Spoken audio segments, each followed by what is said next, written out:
Gas सिलेंडरसाठी नागरिकांची धावपळ, अनेक ठिकाणी लांबच लांब रांगा. जागतिक स्तरावर निर्माण झालेल्या युद्धजन्य परिस्थितीचा परिणाम आता थेट सर्वसामान्यांच्या जीवनावर दिसू लागला आहे. गॅस, पेट्रोल आणि डिझेल यांसारख्या इंधनावर मोठ्या प्रमाणात अवलंबून असलेल्या दैनंदिन जीवनावर या घडामोडींचा परिणाम जाणवू लागलाय. अनेक भागामध्ये मागणी वाढल्याने गॅस सिलेंडर उपलब्ध होत नसल्याने नागरिकांना एजन्सीच्या चक्रा माराव्या लागत आहेत. काही ठिकाणी सिलेंडर मिळवण्यासाठी नागरिकांच्या लांब लचक रांगा लागत असल्याचंही चित्र दिसून येत आहे. घरगुती वापरापासून हॉटेल व्यवसाय, दुकानदार आणि वाहन चालकांपर्यंत सर्वच घटकांना या परिस्थितीचा फटका बसत आहे.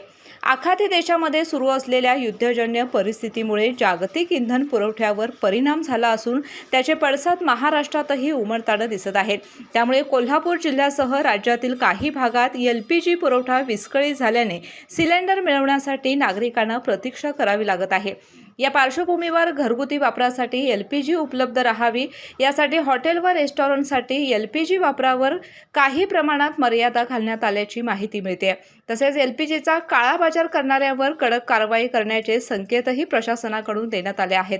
दरम्यान पेट्रोलियम मंत्रालयाने नागरिकांना दिलासा देत घरगुती गॅसचा साठा पुरेसा असल्याचं स्पष्ट केलं आहे. त्यामुळे नागरिकांनी घाबरून जाऊन अतिरिक्त सिलेंडर बुकिंग करू नये असे आवाहनही करण्यात आलं आहे. सध्या मात्र आंतरराष्ट्रीय घडामोडींच्या झळा थेट स्वयंपाकघरापर्यंत पोहोचल्याने सर्वसामान्य नागरिकांच्या चिंतेमध्ये वाढ झाली आहे.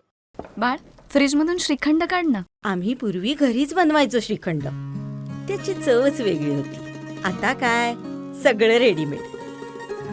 आजी, हे श्रीखंड खाऊन बघ.